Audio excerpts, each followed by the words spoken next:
Hi friends, welcome back to Nisha's home cooking. അപ്പോൾ ഇന്നത്തെ video എന്ന് പറയുന്നത് ഒരു റെസിപ്പി ഉണ്ട്. അതിൻ്റെ ഒപ്പം തന്നെ കുറച്ച് നല്ല ടിപ്സുകളും കാണിക്കുന്നുണ്ട്. ഓൾഡ് ഐറ്റംസൊക്കെ നമ്മൾ ത്രോ ചെയ്യാനായിട്ടുള്ള ഐറ്റംസിൻ്റെയൊക്കെ റീയൂസ് ഉണ്ട്. അതുപോലെ നല്ല ടേസ്റ്റി ആയിട്ടുള്ളൊരു കോഴിക്കട്ടയുടെ റെസിപ്പിയാണ് കാണിക്കുന്നത്. കോഴിക്കട്ട എങ്ങനെയാണ് നല്ല സോഫ്റ്റായി കിട്ടാൻ അതിന് വേണ്ടി എന്താ കൂടുതലായിട്ട് ചേർക്കുമ്പോഴാണ് നല്ല സോഫ്റ്റ് ആകുന്നത് എന്ന് പറയുന്നുണ്ട്. നല്ല യൂസ്ഫുൾ ആയിട്ടുള്ള ടിപ്സുകളാണ് ഇതിനകത്ത് ഉൾപ്പെടുത്തിയിരിക്കുന്നത്. അപ്പോൾ നിങ്ങൾക്ക് വീഡിയോ ഇഷ്ടപ്പെടുമെന്ന് ഞാൻ വിചാരിക്കുന്നു. അപ്പോൾ നമുക്ക് വീഡിയോയിലേക്ക് പോകാം. പിന്നെ എൻ്റെ ചാനൽ ഇതുവരെ സബ്സ്ക്രൈബ് ചെയ്തിട്ടില്ലെങ്കിൽ സപ്പോർട്ട് ചെയ്യുക. ബെൽ ബട്ടൺ പ്രസ് ചെയ്ത് ഓൾ എന്നുള്ള ഓപ്ഷൻ ക്ലിക്ക് ചെയ്യുകയാണെങ്കിൽ പുതുതായിട്ടുള്ള വീഡിയോസിൻ്റെയൊക്കെ നോട്ടിഫിക്കേഷൻസ് കിട്ടുന്നതായിരിക്കും. അപ്പോൾ നമ്മൾ മാതളനാരങ്ങയുടെ തൊണ്ട് കൊണ്ടുള്ള ടിപ്പാണ് കാണിക്കുന്നത്. അപ്പോൾ നമ്മൾ വെള്ളക്കടലയൊക്കെ വെക്കുമ്പോൾ സാധാരണ നമ്മൾ ഹോട്ടലിൽ നിന്നൊക്കെ കഴിക്കുന്ന പോലത്തെ ഒരു കളർ നമുക്ക് കിട്ടാറില്ല. പ്രത്യേകിച്ച് ചോലപ്പട്ടിയുടെ കൂടെയൊക്കെ കഴിക്കുന്ന കടലക്കറിക്ക് നല്ലൊരു ഡാർക്ക് കളറാണ് വരാറുള്ളത്. അപ്പോൾ അതിന് വേണ്ടിയിട്ട് നമ്മൾ ഈ കടല വേവിക്കുന്ന സമയത്ത് ഇതിൻ്റെ 1-2 തൊണ്ടൊന്ന് ഇട്ട് കൊടുക്കുക. ഇപ്പോൾ വെന്ത് വരുമ്പോഴത്തേക്കും പിന്നെ നമുക്ക് ആ തൊണ്ടൊന്ന് എടുത്ത് കളഞ്ഞാൽ മതി. നല്ല കളറോടുകൂടി നമുക്ക് കിട്ടും. ഏലക്കയൊക്കെ പൊടിച്ചെടുത്ത് കഴിഞ്ഞിട്ട് ഏലക്ക പൊടി എടുക്കും. നമ്മൾ ഈ തൊണ്ട് അതിനകത്ത് വരുന്ന ഈ തൊണ്ട് നമ്മൾ എടുക്കാറില്ലല്ലോ. ഇനി ഇതുപോലെയുള്ള തൊണ്ടുകൾ നമുക്ക് വേസ്റ്റ് കളയേണ്ട ആവശ്യമില്ല. നമുക്ക് ചായയൊക്കെ ഇട്ട് വെച്ചിരിക്കുന്ന ചായപ്പൊടി ഇട്ട് വെച്ചിരിക്കുന്ന ഡബ്ബയിലോട്ട് നമുക്ക് ചേർത്ത് കൊടുക്കാം. എന്നിട്ട് ഇതുപോലെ നല്ലപോലെ മിക്സ് ചെയ്ത് വെക്കാം. അപ്പോൾ ചായ ഉണ്ടാക്കുമ്പോൾ ഈ ഏലക്കയുടെ ഫ്ലേവറും കൂടി വന്നിട്ട് നമ്മുടെ ചായക്ക് കൂടുതൽ രുചിയും മണവും കിട്ടുന്നതായിരിക്കും. അപ്പം അടുത്ത പ്രാവശ്യം തൊട്ട് ഇങ്ങനെയൊന്ന് ട്രൈ ചെയ്ത് നോക്കണേ. ഇനി അടുത്ത് കാണിക്കുന്നത് നമ്മൾ ഓയിലൊക്കെ വാങ്ങിച്ചിട്ടുള്ള കവറിൻ്റെ ഒരു യൂസാണ്. അപ്പോൾ അതിനകത്ത് എങ്ങനെ വന്നാലും കുറച്ച് എണ്ണ ഉണ്ടായിരിക്കും. അപ്പോൾ അതെങ്ങനെ നമുക്ക് യൂസ് ചെയ്യാമെന്ന് നോക്കാം. ഇതുപോലെ നമ്മുടെ കയ്യിൽ തവികളൊക്കെ ഉണ്ടായിരിക്കുമല്ലോ, അതിങ്ങനെ ഡ്രൈ ആയിട്ട് പൂപ്പലൊക്കെ പിടിച്ചിരിക്കുവാണെങ്കിൽ ഇതൊന്ന് അതിനകത്തോട്ട് വെച്ച് കൊടുത്താൽ പാക്കറ്റിലുള്ള ഓയിലൊക്കെ ഇതിനകത്തോട്ട് വന്നിട്ട് ആ തടി സ്പൂണിനൊക്കെ നല്ലൊരു ഷൈനിങ് വരും. കണ്ടോ, ഇതുപോലെ നല്ല ഷൈനായിട്ട് നല്ല പുത്തം പോലെ ആക്കി എടുക്കാൻ പറ്റും.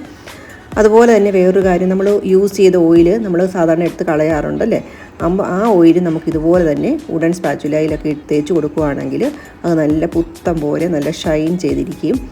നല്ലൊരു യൂസ് തന്നെയാണത്. അപ്പോൾ എടുത്ത് കളയുന്നതിന് മുമ്പ് നമുക്ക് ഇതുപോലെയുള്ള ചില കാര്യങ്ങളിലൊക്കെ കുറച്ച് തേച്ച് കൊടുക്കുകയാണെങ്കിൽ അത് നന്നായിട്ട് പ്രയോജനപ്പെടുന്നതാണ്.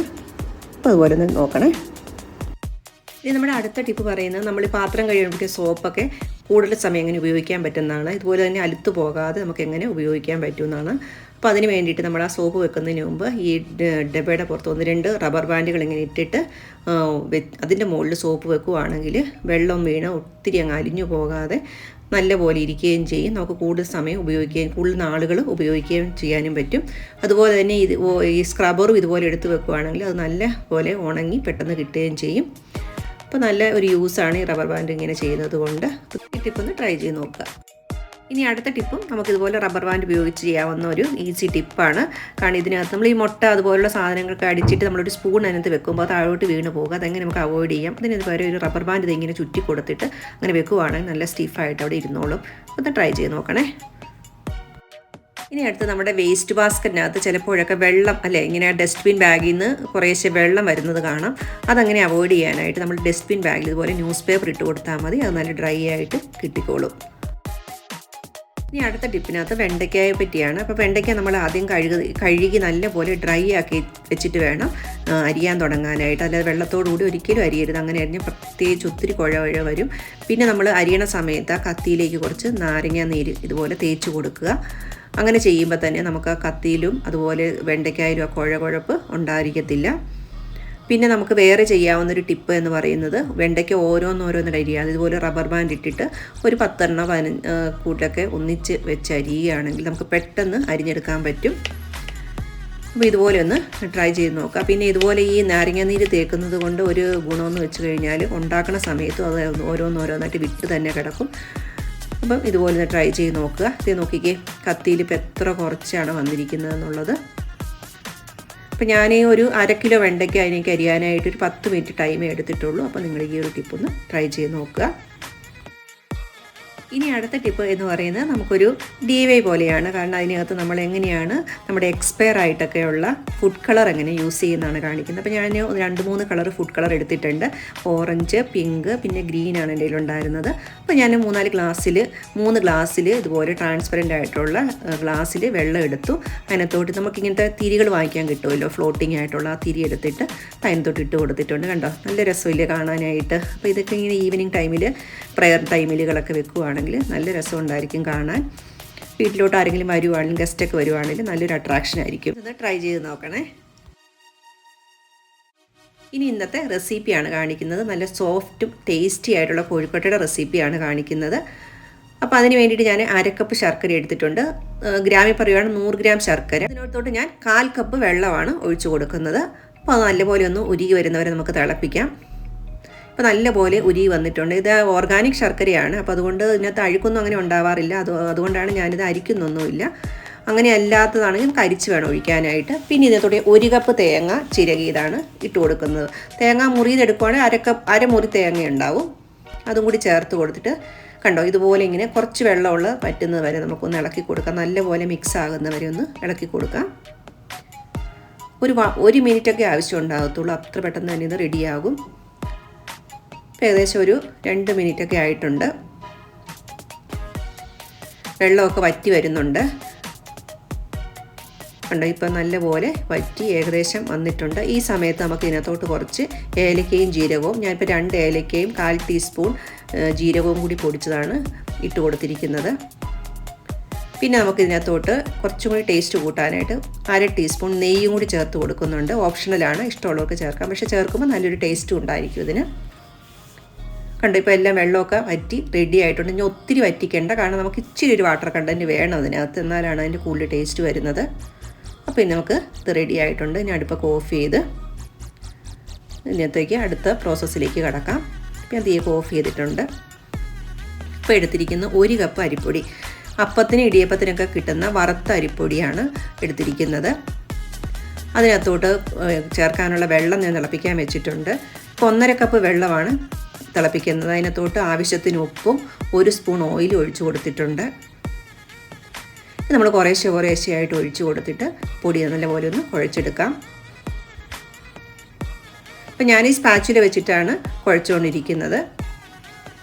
വളരെ ഈസി ആയിട്ട് നമുക്ക് നല്ലപോലെ മിക്സ് ചെയ്ത് എടുക്കാൻ പറ്റുന്നുണ്ട് സ്പാച്ചുല ആയതുകൊണ്ട് തന്നെ. കണ്ടോ എത്ര സോഫ്റ്റ് ആയിട്ടാണ് വന്നത്. അപ്പോൾ ഞാൻ ഈ അരിപ്പൊടിക്കകത്തോട്ടും ഒരു 1/2 ടീസ്പൂൺ ഓയിൽ ഒഴിച്ചിട്ടുണ്ടായിരുന്നു. അത് വീഡിയോ എടുക്കാൻ വിട്ടുപോയിട്ടുണ്ട്. അപ്പോൾ നല്ലപോലെ ഇതൊന്ന് കുഴച്ചെടുക്കണം. അപ്പോൾ ചൂടോട് കൂടി തന്നെയാണ് കുഴക്കുന്നത്. നമ്മൾ കൈക്ക് പാകമുള്ള ചൂടെത്തുന്നവരെ നമുക്കൊന്ന് വെയിറ്റ് ചെയ്തിട്ട് നമുക്ക് കൈ കൊണ്ട് നല്ലപോലെ ഒന്ന് കുഴച്ചെടുക്കാം. ഇപ്പം ഞാൻ ഇതിൽ നിന്ന് 6 ഉണ്ടകളാണ് ഉണ്ടാക്കുന്നത്. അപ്പോൾ ഈ ഒരു സൈസിലുള്ള ഒരു ഉണ്ടയാണ്. കണ്ടോ, ഈ ഒരു സൈസിലാണ് എൻ്റെ ഉണ്ടയുടെ സൈസ് ഞാൻ എടുത്തിരിക്കുന്നത്. അതുപോലെ തന്നെ തേങ്ങാപ്പീരയും ഞാൻ ഡിവൈഡ് ചെയ്ത് വെച്ചിട്ടുണ്ട്.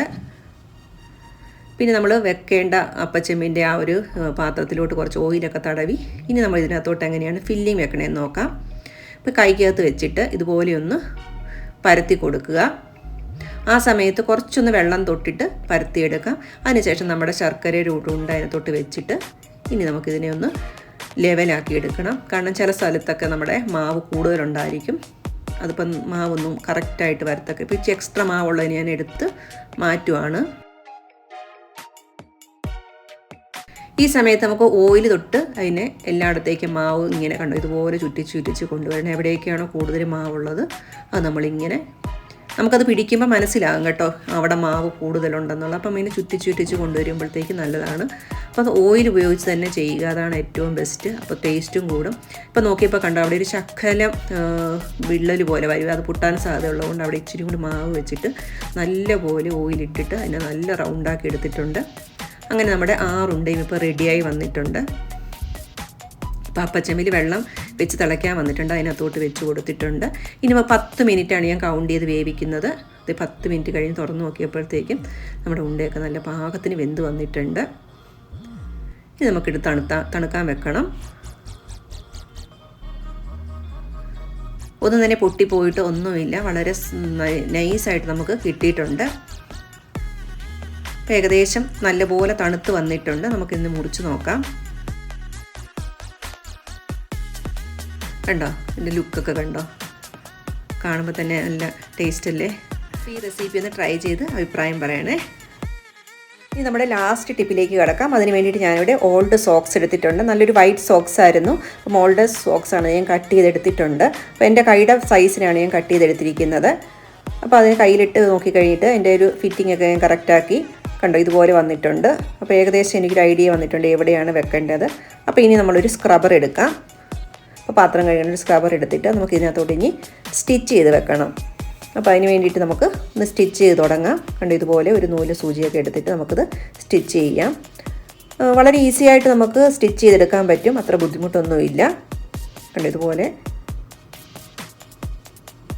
പക്ഷേ ആ കറക്റ്റായിട്ട് നമ്മൾ സ്റ്റിച്ച് ചെയ്തെടുക്കുകയും വേണം. പൊസിഷനൊക്കെ കണ്ട് ഇതുപോലെ നല്ലപോലെ സ്റ്റിച്ച് ചെയ്തെടുത്തിട്ടുണ്ട്. ഇനി നമുക്കിതിൻ്റെ ഉപയോഗം എന്താണെന്ന് നോക്കാം. ഇതിന് വേണ്ടിയിട്ട് ഞാനിവിടെ പാത്രങ്ങളൊക്കെ കഴുകാൻ തുടങ്ങുവാണ്. കണ്ടോ, അപ്പോൾ പാത്രം കഴുകാനായിട്ട് നമുക്ക് ഈ സ്ക്രബറിൻ്റെ സൈഡിൽ ഇങ്ങനെ വെച്ചിട്ട് ഇനി പാത്രം കഴുകി തുടങ്ങാം. അപ്പോൾ ഇങ്ങനെ ചെയ്യുന്നതുകൊണ്ടുള്ളൊരു ഉപകാരം എന്ന് വെച്ചാൽ നമ്മുടെ കൈയുടെ ഫിംഗറിൻ്റെ സൈഡിലെ കട്ടിങ് ചില സമയത്തൊക്കെ നമ്മൾ ഒത്തിരി സ്ക്രാച്ചസും കട്ടിങ്ങും ഒക്കെ പാത്രങ്ങൾ കഴിയുമ്പോൾ വരാറുണ്ട്. അപ്പോൾ അത് നമ്മൾ ഈ സോക്സ് കൊണ്ട് നമുക്ക് പ്രൊട്ടക്റ്റ് ചെയ്യും. അപ്പോൾ നമ്മുടെ കൈ നല്ല സേഫായിട്ടിരിക്കുകയും ചെയ്യും. നമുക്ക് പാത്രം കഴുകിയെടുക്കുമ്പോഴത്തേക്കും ഒത്തിരി ഡ്രൈ ഒന്നും ആകത്തുമില്ല. ഈ പാത്രം കഴുകുന്ന സമയത്ത് നമ്മൾ ആ സ്ക്രബർ സൈഡിൽ താഴോട്ട് വെച്ചിട്ട് പാത്രങ്ങളൊക്കെ സോപ്പിട്ടതിന് ശേഷം കഴുകിയെടുക്കുന്ന സമയത്ത് നമ്മളത് പൊക്കത്തിലോട്ട് വെച്ചിട്ട് ഇതുപോലെ പാത്രങ്ങൾ ഓരോന്നായിട്ട് കഴുകിയെടുക്കാം. അപ്പോൾ ഇതുപോലെ ഒരു ടിപ്പ് ഒന്ന് ട്രൈ ചെയ്ത് നോക്കുക. നല്ല ഉപകാരമാണ്. നമുക്ക് പാത്രം കഴുകുമ്പോഴത്തേക്കും കൈക്കൊരു പ്രത്യേക പ്രൊട്ടക്ഷൻ കിട്ടുന്നതുകൊണ്ട് തന്നെ നമുക്ക് നല്ല കൺവീനിയൻ്റ് ആയിട്ട് തോന്നുന്നുണ്ട്. അപ്പോൾ നമ്മുടെ പാത്രം എല്ലാം കഴുകി നമ്മുടെ കൈക്കൊന്നും വലിയ പ്രശ്നം വന്നിട്ടില്ല. അപ്പോൾ ഇതുപോലെ ഒന്ന് ട്രൈ ചെയ്ത് നോക്കുക. ഒരു നല്ല ടിപ്പാണ് കേട്ടോ. അപ്പോൾ ഇന്നത്തെ ടിപ്പുകളും അതുപോലെ റെസിപ്പി വീഡിയോ ഒക്കെ എല്ലാവർക്കും ഇഷ്ടപ്പെട്ടു എന്ന് വിചാരിക്കുന്നു. ഏറ്റവും ഇഷ്ടപ്പെട്ട ടിപ്പ് ഏതാണെന്നൊന്ന് കമൻറ്റ് ബോക്സിൽ പറയണം. അപ്പോൾ വീഡിയോ ഇഷ്ടപ്പെടുകയാണെങ്കിൽ വീഡിയോ ലൈക്ക് ചെയ്യുകയും അതുപോലെ തന്നെ വീഡിയോ ഷെയർ ചെയ്യുകയും ചെയ്യുക. Thank you for watching. പുതിയൊരു വീഡിയോ ഇട്ട് വരുന്നത് വരെ എല്ലാവർക്കും ബൈ.